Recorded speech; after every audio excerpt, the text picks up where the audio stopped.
जय श्री कृष्ण भक्तों, आपका स्वागत है इस भागवत महापुराण के एकादश स्कंद में। हम 8वें अध्याय का पान कर रहे हैं। वसुदेवं सुतं देवं कंसचाणूरमर्दनं देवकी परमानंदं श्रीकृष्ण वंदे जगद्गुरु।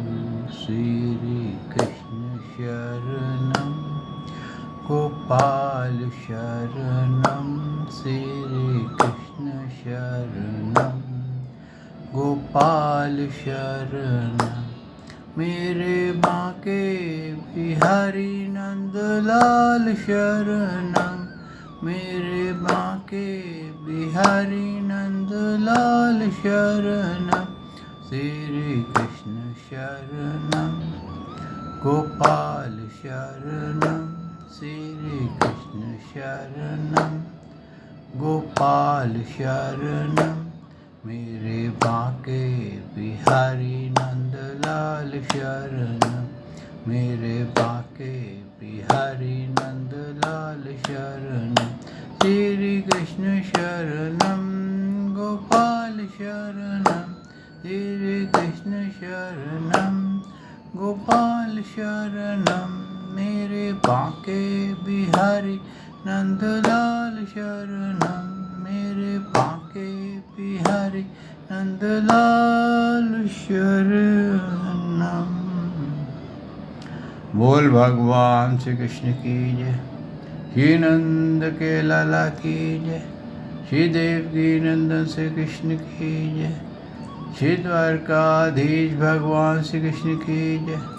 बोल देवादिदेव पूर्ण ब्रह्म भगवान श्री कृष्ण की सदा ही जय। जय श्री कृष्ण भक्तों, आपका स्वागत है। भक्तों, हमने श्रवण किया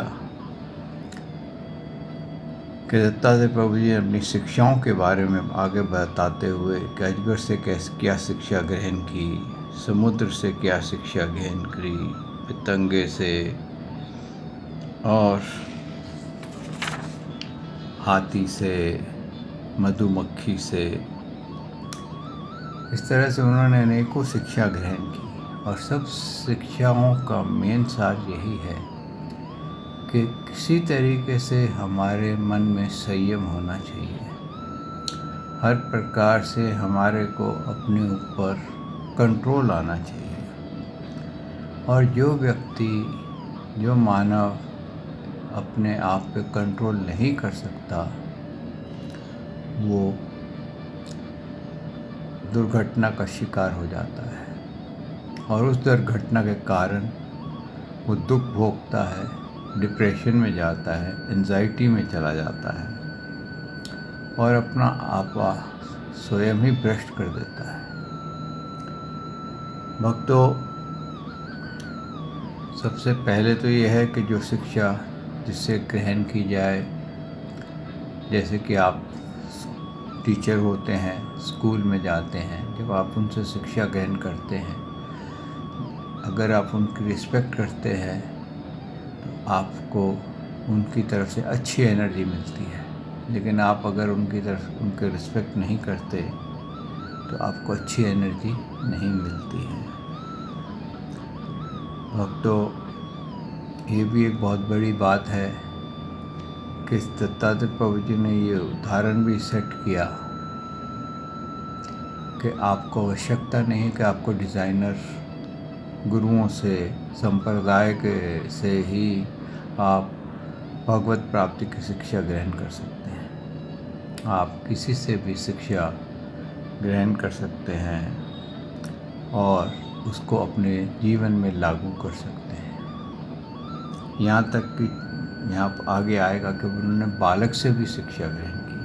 अब आप बताइए, छोटा नन्हा बालक क्या ज्ञान देगा, लेकिन उससे भी उन्होंने ज्ञान की शिक्षा ली है। आइए भक्तों, इस भागवत महापुराण को आरंभ करते हैं। सच्चिदानंद रूपाय विशुद्धते आदिहेतवे तापत्रय विनाशाय श्रीकृष्णाय वयं नमो नमः। श्रीकृष्णाय वयं नमो नमः। श्रीकृष्णाय वयं नमो नमः। श्रीकृष्णाय वयं नमो नमः। श्रीकृष्णाय वयं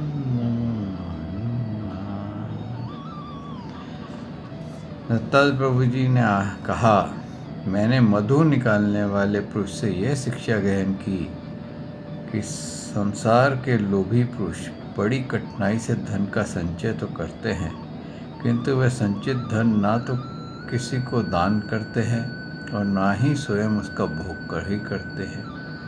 बस वैसे ही मधु निकालने वाला मधुमक्खियों के द्वारा संचित रस को निकाल के ले जाता है, वैसे ही उनके संचित धन को भी उसकी टो रखने वाले कई दूसरे पुरुष ही भोगते हैं।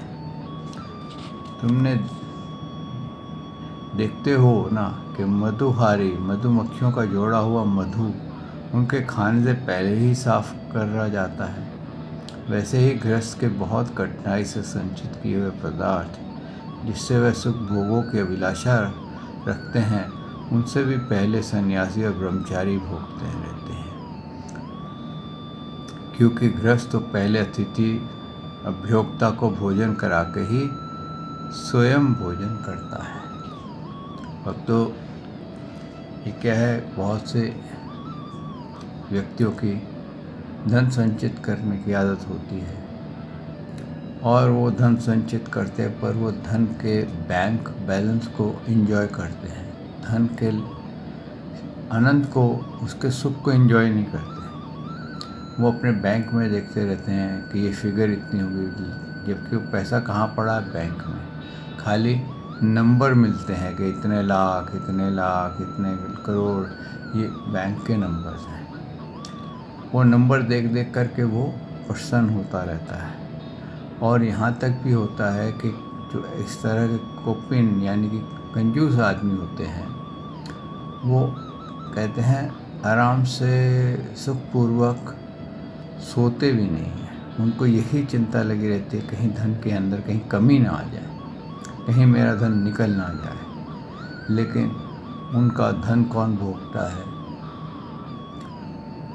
जब वो बीमार होते हैं या उनको मान लीजिए डायबिटीज़ है, ब्लड प्रेशर है, तो वो तो शक्कर भी नहीं पी सकते, तला हुआ भी नहीं खा सकते।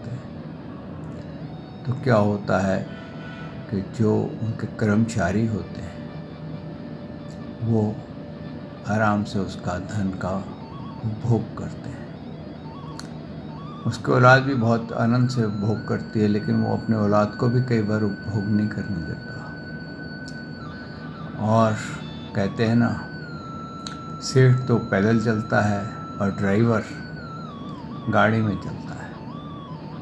क्यों? सेठ को डायबिटीज़ है, उसको बोला गया इतने किलोमीटर रोज़ चलना है।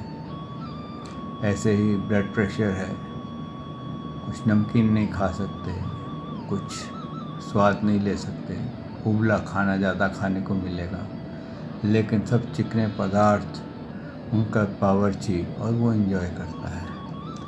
इसलिए उन्होंने कहा है कि ये मधुमक्खी से मैंने सीखा कि जब भी धन आपके पास हो तो उस धन का आनंद लीजिए। उसको ये मत सोचिए कि मैं इसको संचित करता रहूँगा और जब इतना हो जाएगा तो मैं आनंद लूँगा। जब उतना हो जाएगा तो उसके बाद भी आपको आनंद नहीं आएगा।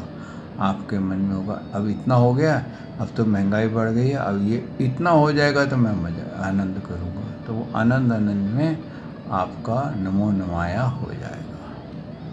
फिर उन्होंने कहा है, भगवान दत्तात्रेय प्रभु जी ने कहा है, मैंने हिरन से यह सीखा है कि वनवासी सन्यासी को कभी विषय संबंधी गीत सुनने चाहिए। मैंने हिरन से यह सीखा है कि वनवासी सन्यासी को कभी विषय संबंधी गीत नहीं सुनने चाहिए। वह इस बात की शिक्षा उस हिरन से ग्रहण करे जो व्याध के गति से मोहित होकर के बंध जाता है। तुम्हें इस बात का पता ही नहीं कि हिरण के गर्भ में से पैदा हुआ ऋषि श्रृंग मुनि स्त्रियों का विश्वास संबंधी गाना बजाना नाचना आदि देख सुनकर अनेकों के वश में हो गए थे और उनके हाथ की कठपुतली बन गए थे। यहाँ पर उन्होंने जो हिरण की बात करी है भक्तों, वो हिरण क्या है कि हिरण को साज बहुत अच्छा लगता है, म्यूज़िक बहुत अच्छा लगता है। और कहते हैं कि हिरण को मारने वाले पहले क्या करते थे कि बांसुरी का या इसका एक रिकॉर्ड बजाया करते थे, तान छेड़ा करते थे वहाँ बैठ कर के, और वो हिरण मस्त होकर के घास चरने लग जाता था और जो शिकारी होता था बड़ी सरलता से उसका शिकार कर लेता था। और कहते हैं कि जो ये ऋषि श्रृंग का मुनि का स्त्री की बात करी है, स्त्रियों के विषय संबंधी गाना बजाना नाचना आदि देख सुन करके उनके वश में हो गए थे। और ऐसे ही एक हिरनी के गर्भ से ऋषि की उत्पत्ति हुई थी। जो पुराने ज़माने में तो ये साइंस थी कि कोई भी गर्भ किसी के गर्भ में भी स्थापित किया जा सकता था। तो ये कोई अचंभे की बात नहीं है और आज भी इसकी खोज चल रही है कि कैसे एक गर्भ मानव का अगर किसी गाय के अंदर या किसी और में उसको स्थापित करके उसको उसको मैच्योर किया जाए, उसका जन्म किया जाए, तो पॉसिबल है कि नहीं, क्योंकि ये साइंस बहुत पुरातन है, ये साइंस अलोप हो चुकी है। तो ऐसे ही ये ऋषि जो थे, इनका जन्म हिरण के गर्भ से हुआ था, लेकिन क्योंकि इनके अंदर एक कहते हैं ना डिफ़ॉल्ट एक्टिविटी आ गई थी कि हिरण को जैसे संगीत बहुत पसंद था, ऐसे इनको भी कहते हैं गाना बजाना इनको बहुत पसंद था। और ऋषि होने पर भी जहाँ पर स्त्रियाँ गाना गाती थी या कि वैश्य नाचती थी, वहाँ चले जाते थे और वहाँ जा कर के उनके साथ नाचने गाने लग जाते थे। और हालात ये हो गई कि उनकी कठपुतली बन गई, जैसे वह नचाती थी वैसे वो ये नाचते थे। तो इसलिए उन्होंने कहा है कि कोई इतनी बड़ी जो वीकनेस हो जाए कि आप जिसके कारण किसी के अंडर हो जाए, कोई आपको ब्लैकमेल कर सके, आपका लाभ उठा सके, तो उस लाभ को, उस आदत को जिसके कारण आपको ब्लैकमेल किया जा रहा है या आपका फ़ायदा लाभ लिया जा रहा है, इतना किसी के अधीन, किसी भी आदत के, किसी भी इंद्रिय के अधीन मत होइए। तो ये शिक्षा वो कहते हैं मैंने हिरण से ली। अब मैं तुम्हें मछली की सीख सुनाता हूँ। जैसे मछली कांटे में लगे हुए मांस के टुकड़े के लोभ से अपने प्राण गंवा देती है, वैसे ही स्वाद का लोभी दुर्बुद्धि मनुष्य भी मन को मत कर व्याकुल कर देने वाली अपनी जीवा के वश में हो जाता है और मारा जाता है। विवेकी पुरुष भोजन बंद करके दूसरे इंद्रियों पर तो बहुत शीघ्र विजय प्राप्त कर लेते हैं, परंतु इससे उसकी रस इंद्री वश में नहीं होती। वह तो भोजन बंद कर देने से और भी प्रबल हो जाती है। मनुष्य और सब इंद्रियों पर विजय प्राप्त कर लेने पर भी तब तक जिते इंद्रिय नहीं हो सकता जब तक कि रस इंद्रियों को अपने वश में नहीं कर लेता। और यदि रस इंद्रियों को वश में कर लिया तब वह मानो सभी इंद्रियां वश में हो गई। अब उन्होंने जीवा की बात करी है। जीवा के अंदर दो इंद्रियां होती हैं, एक तो वाणी की बात होती है और एक होती है रस की बात। वाणी में अगर आपका कंट्रोल वाणी पर नहीं है तो आपके मुख से ऐसे शब्द निकल सकते हैं जो कि इतना घायल कर सकते हैं, ऐसे घाव दे सकते हैं दूसरे को, जो कि भरने के अंदर हो सकता है उसको अनेकों जन्म लग जाए। इसलिए इस इंद्रिय पे उन्होंने कहा कि इंसान का कंट्रोल होना बहुत आवश्यक है। दूसरा रस है, यानी कि स्वाद खाने पीने का। मछली भी क्या होती है, लोभ के मारे, रस के मारे मांस का टुकड़ा खाने के लिए कांटे में लगा हुआ मांस निगल जाती है और अपने प्राण गंवाती है। इसी प्रकार से भक्तों, जब रस इंद्रिय काबू नहीं होती तो हम क्या करते हैं, कई लोग शक्कर बहुत खाते हैं और शक्कर का वो अपना रस इंद्रिय का रोक नहीं सकते हैं, तो उनको डायबिटीज़ का शिकार हो जाते हैं। और कई नमक बहुत खाते हैं तो उनको क्या होता है, वो ब्लड प्रेशर का शिकार हो जाते हैं। कई तेल तला हुआ बहुत पसंद करते हैं तो क्या होता है, एसिडिटी का शिकार हो जाते हैं। यानी कि हर तरफ से उन्होंने ये बताया है कि हम जब कभी भी किसी के बहुत अधीन हो जाएंगे, जो इंद्रिय हम पर हावी हो जाएगी, बाकी इंद्रियों को कंट्रोल करना इजी होगा, लेकिन खाने पीने वाली इंद्रिय को, बोलने वाली इंद्रिय को कंट्रोल करना बहुत टफ है। और यही वो कहते हैं कि अगर जब तक हम अपनी रस इंद्रिय, वाक इंद्रिय पे विजय नहीं प्राप्त करेंगे, तो भले ही आप बाकी सब इंद्रियों पे विजय प्राप्त कर लें कि मैं बुरा नहीं देखूंगा, मैं बुरा नहीं सुनूंगा, मैं स्पर्श नहीं करूंगा, मैं ये जितनी भी आप कर लें, तो लेकिन ये रस इंद्रिय, अकेली एक इंद्रिय आपको कब और कहाँ ले डूबेगी आपको पता नहीं चलेगा। सबसे पहले कहते हैं कि अगर कंट्रोल करना हो तो इस इंद्रिय को कंट्रोल करो। इसके कंट्रोल करते ही सारी इंद्रियां कंट्रोल में आ जाएंगी, यही उन्होंने कहा है। आगे उन्होंने कहा है, नृपनंदन, प्राचीन काल की बात है, विदेह नगरी में मिथिला में एक वैश्या रहती थी। उसका नाम था पिंगला। मैंने उससे जो शिक्षा ग्रहण की है वह मैं तुम्हें सुनाता हूँ, सावधान होकर के सुनो। स्वच्छ चारणी तो थी ही, रूपवती भी थी। एक दिन रात्रि के समय किसी पुरुष ने अपने रमन स्थान में लाने के लिए खूब बन ठन करके उत्तम वस्त्र भूषण सजकर बहुत देर तक अपने घर के बाहर दरवाजे पर खड़ी रही। नौरतन उस पुरुष की नहीं, धन की कामना थी और उसके मन में यह कामना इतनी दृढ़ मूल हो गई थी कि वह किसी भी पुरुष को उधर से आते जाते देख कर के यह सोचती कि यह कोई धनी है और मुझे धन देकर उपभोग करने के लिए ही आ रहा है। जब आने वाले आगे बढ़ जाते तब फिर वह संकेत जीवनी वैश्य यही सोचती कि अवश्य ही अब की बार कोई ऐसा धनी मेरे पास आएगा जो मुझे बहुत सा धन देगा। उसके चित्त में यह दुर्दशा बढ़ती ही जा रही थी।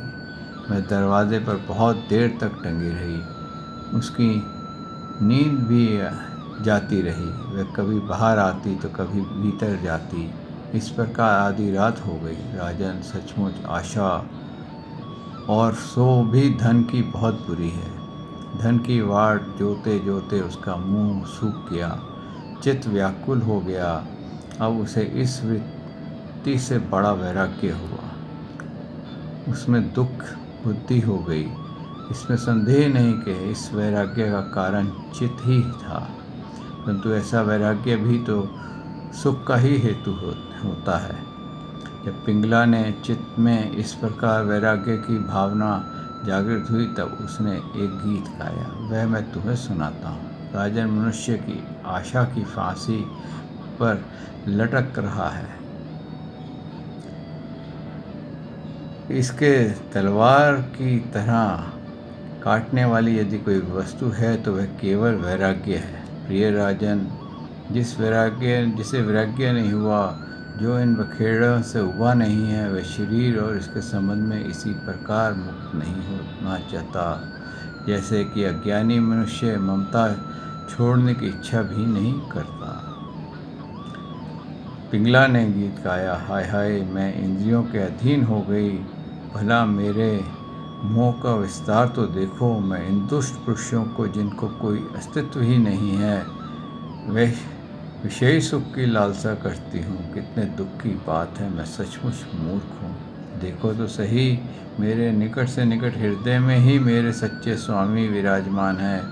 वास्तविक में प्रेम, सुख और परमार्थ का सच्चा धन ही देने वाले हैं। जगत पुरुष अनित्य हैं और नित्य हैं। हाय हाय, मैंने उनको तो छोड़ दिया और उन तुच्छ मनुष्यों का सेवन किया जो मेरी एक भी कामना पूरी नहीं कर सकते। उल्टा दुख, भय आदि व्याधि, शोक और मोह ही देते हैं।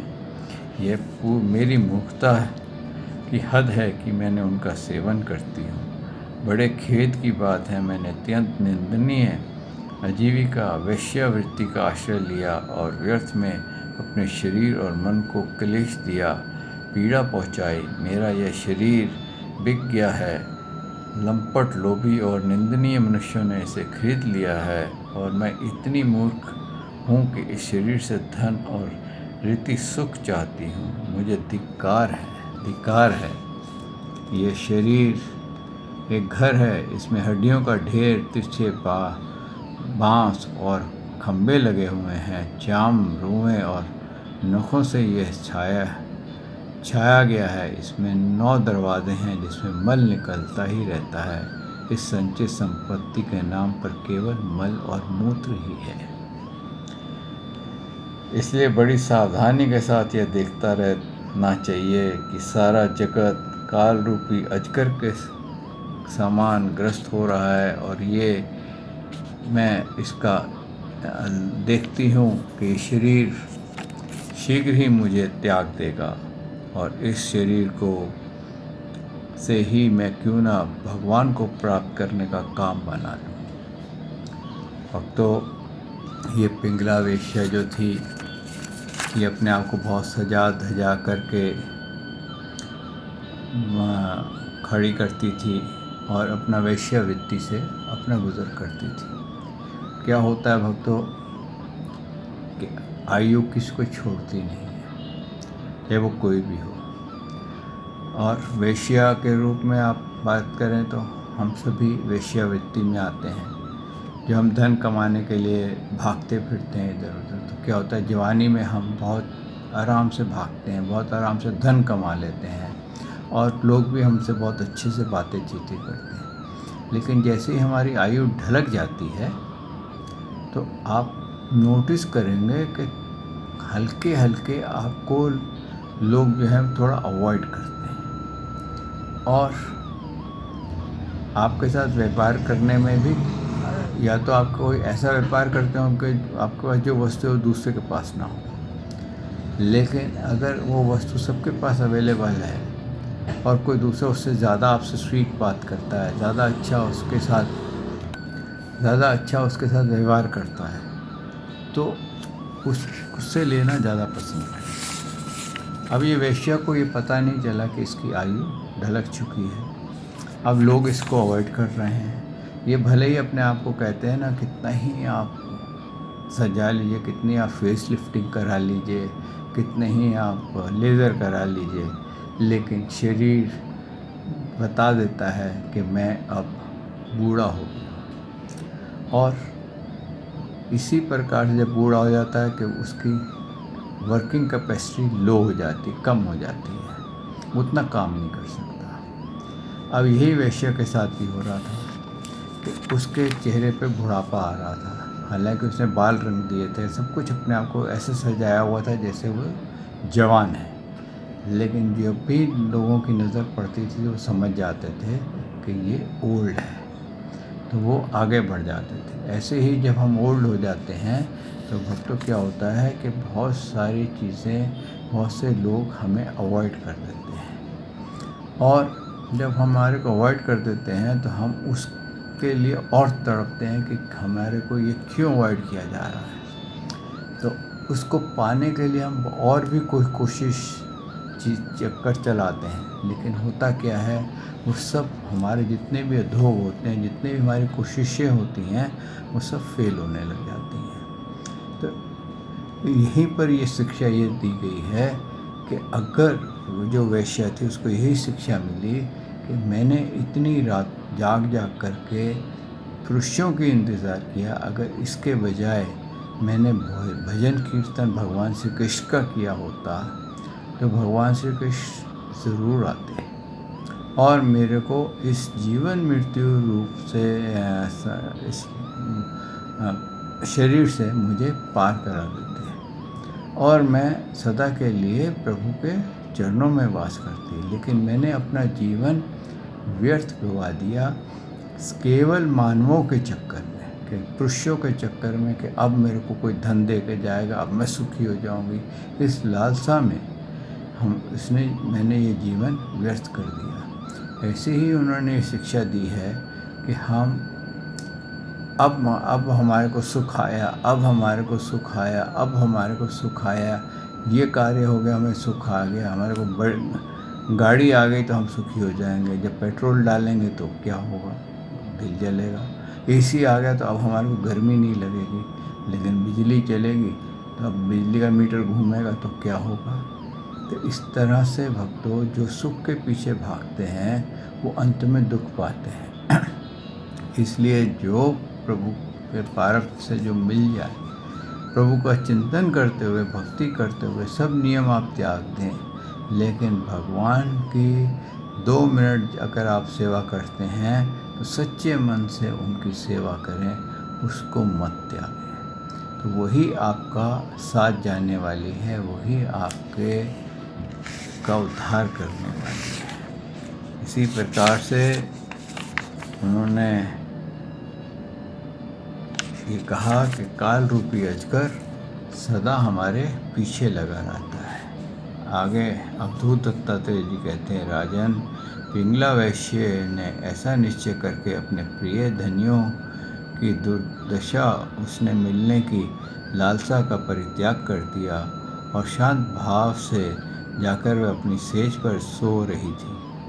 सचमुच आशा की सबसे बड़ा दुख है और निराशा ही सबसे बड़ा सुख है, क्योंकि पिंगला वेश्या ने जब पुरुष की आशा त्याग दी तभी वह सुख को प्राप्त हो सकी। क्या होता है भक्तों कि जब हम किसी फल के पीछे भागते हैं तो फल के पीछे भागते हैं तो हमारे पास एक आशा बंधी होती है कि फल मिल जाएगा हम सुखी हो जाएंगे, ऐसा हो जाएगा हम सुखी हो जाएंगे। मेरा लड़का विलायत चला जाएगा, वहाँ पढ़ने लग जाएगा, डॉक्टर बन जाएगा, मैं सुखी हो जाऊँगा। भले वो लड़का वहाँ जा कर के पूछे भी नहीं, लेकिन आशा थी। जब उसने नहीं पूछा तो दुखी हो गए। तो ये जो हम आशाएं बांध लेते हैं, इच्छाएं बांध लेते हैं भक्तों, ये इच्छाएं हमारे को कहीं ना कहीं निराशा ही हाथ लगाती है। और इसी प्रकार से उन्होंने, भगवान ने अंत में ये कहा दत्तात्रेय प्रभु जी ने, कि जैसे ही उसने आशा की फांसी काट दी, यानी कि इच्छा की फांसी काट दी, अरे आए नहीं आए भाड़ में जाए, और वो आराम से कहते हैं ना, गहरी नींद अपनी सेज पे जाके गहरी नींद में सो गई। यही भगवान कहते हैं, मैंने यही शिक्षा पाई कि जब तक मानव आशाओं के अंदर फंसा रहता है वो कभी सुखी नहीं होता है। अगर उसको सुखी होना है तो अपनी सब आशाओं से मुक्त हो जाए। ये आशाएं वो बंधन है जो दिखते नहीं हैं, यानी कि हमने इन आशाओं में अपने आप को कैद कर लिया है। ये वो सोने की पिंजरे में हम आ गए हैं, जिसके पिंजरा दिखता नहीं है, लेकिन वो सोने की जो बार्स हैं, सरिये हैं, उसके अंदर हमारा मन कैद है और हम उसमें से फड़फड़ाते हुए पंछी की तरह सुख की तरफ ढूंढते हैं कि हम कब आज़ाद हो जाएं, कब आज़ाद हो जाएं। लेकिन हम आज़ाद नहीं होते हैं। क्यों नहीं होते हैं? क्योंकि हमारे को आज़ाद होना ही नहीं आता है।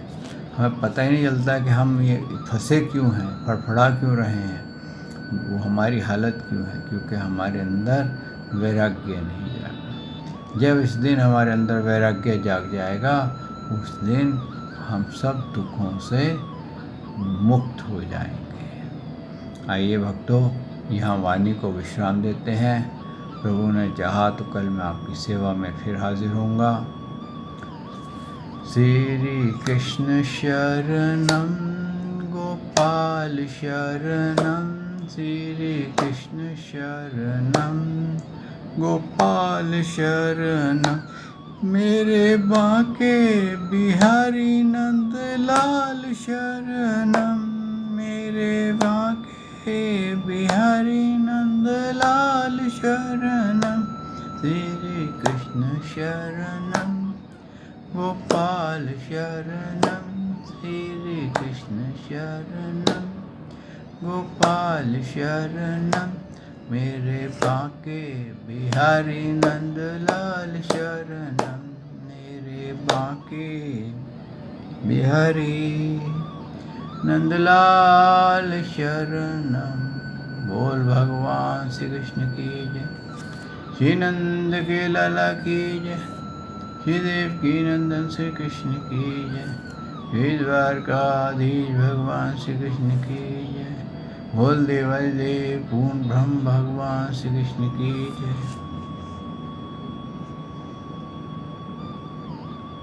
जय श्री कृष्ण भक्तों।